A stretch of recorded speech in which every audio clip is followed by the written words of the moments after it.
Dans son discours d'ouverture des orientations budgétaires 2026, Michel Pellieu dresse un constat lucide. Malgré une gestion exemplaire, les Hautes-Pyrénées sont exclues des mécanismes de solidarité nationale et doivent contribuer à la réduction de la dette de l'État.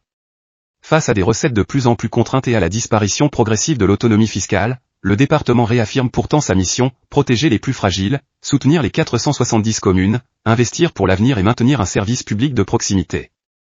Un plaidoyer clair pour un échelon territorial souvent silencieux, mais essentiel. Mesdames, Messieurs, chers collègues, nous sommes réunis pour débattre des orientations budgétaires qui guideront la construction du budget de la collectivité pour 2026.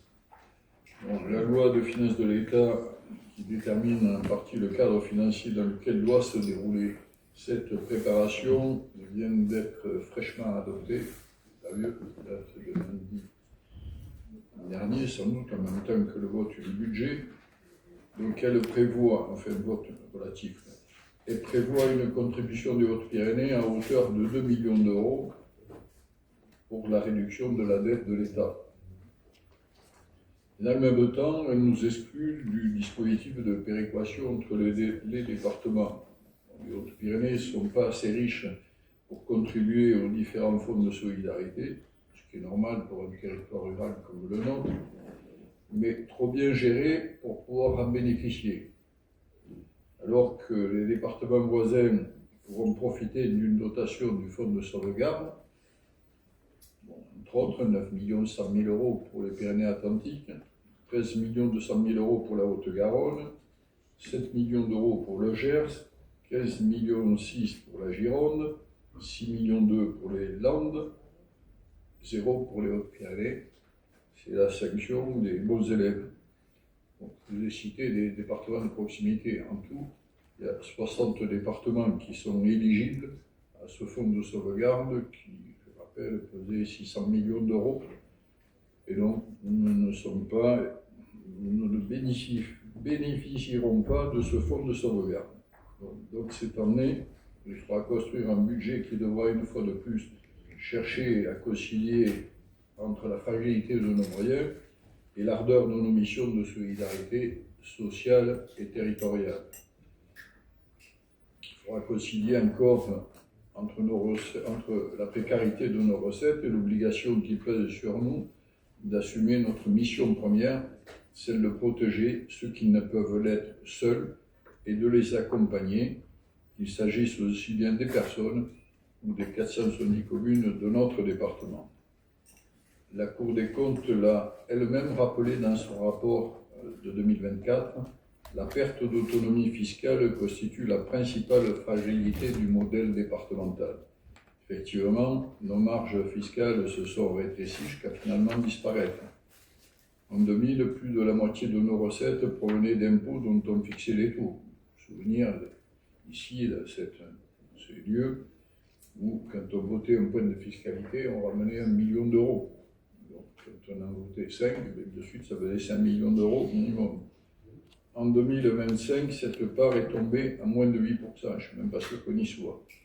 Privé de la taxe professionnelle, de la taxe habitation, de la part départementale de la taxe foncière, pour ne citer que les principales, nous sommes devenus dépendants aujourd'hui et, pour l'essentiel, dépendants des dotations de l'État, d'une fraction de TVA nationale dont on ne maîtrise ni le taux ni la dynamique, et de droits perçus sur les ventes immobilières qui dépendent de la conjoncture, les fameux DMTO. Je vous rappelle que l'année dernière, on avait la possibilité de passer de 4 à 4,5. C'est un choix que vous avez proposé de ne pas suivre, de ne pas augmenter les DMTO. Et je vois que l'histoire nous donne raison, parce que malgré cela, les DMTO ont progressé sans augmentation de cette fiscalité.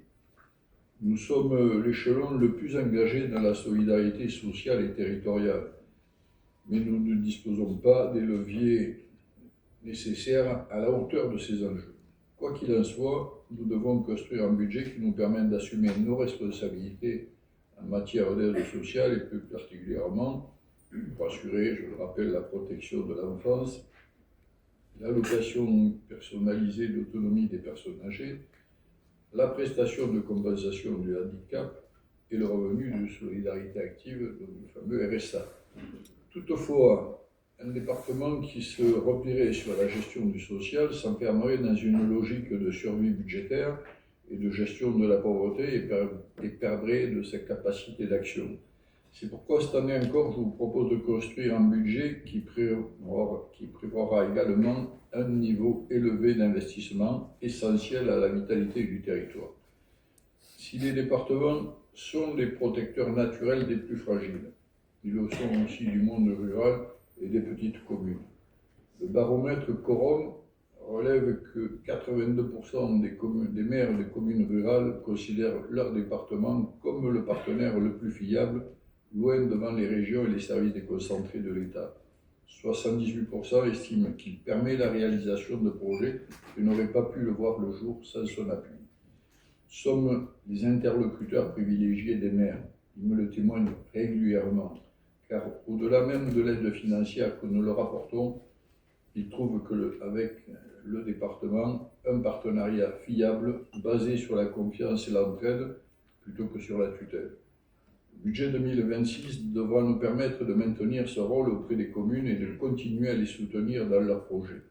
Renoncer à cette mission condamnerait les communes rurales à une double peine, l'isolement et l'incapacité d'agir, et cela aggraverait le déséquilibre entre d'un côté les métropoles et les grandes villes adossées aux régions, et de l'autre les villes moyennes et les zones rurales.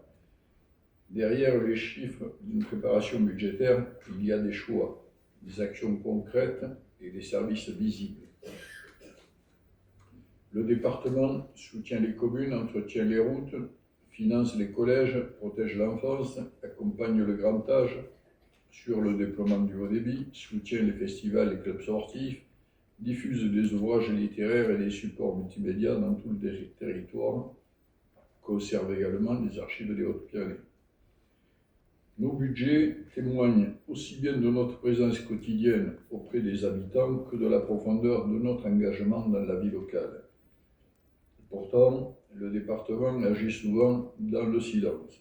Le silence qu'il s'impose parce que ce qui compte, c'est moins la communication que l'action. Et que les économies de fonctionnement passent aussi par la réduction des budgets de communication, même si nous conservons quelques moyens d'information légitimes. Mais il y a aussi le silence qu'on subit. Les départements font rarement la une des médias nationaux, si ce n'est pour évoquer leur potentielle suppression, parce qu'on n'est pas l'échelon le plus à la mode, parce que nous sommes en tout cas beaucoup moins en vue que les agglos, les métropoles ou les régions. La place accordée aux départements dans le débat public n'est cohérente ni avec la réalité de leur rôle dans le quotidien des Français, ni avec leur poids. Il suffit d'ailleurs de rappeler que la seule action sociale portée par les départements de France pèse plus à elle seule que l'ensemble des budgets cumulés de toutes les régions françaises. Moi, j'ai acquis la conviction que le département est un acteur unique, assez petit pour écouter et comprendre finement les besoins, et assez grand pour agir concrètement avec force.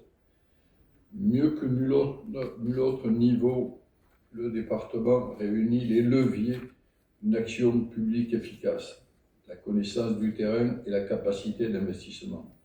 Nous devons construire un budget à la hauteur de cette belle institution injustement traitée, et pour cela, il faudra maintenir ce cap qui est le nôtre depuis plus de 10 ans.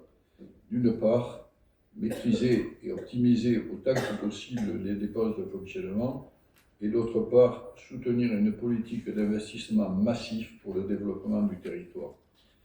Je vous remercie pour votre attention et vous propose de passer immédiatement à l'examen des dossiers.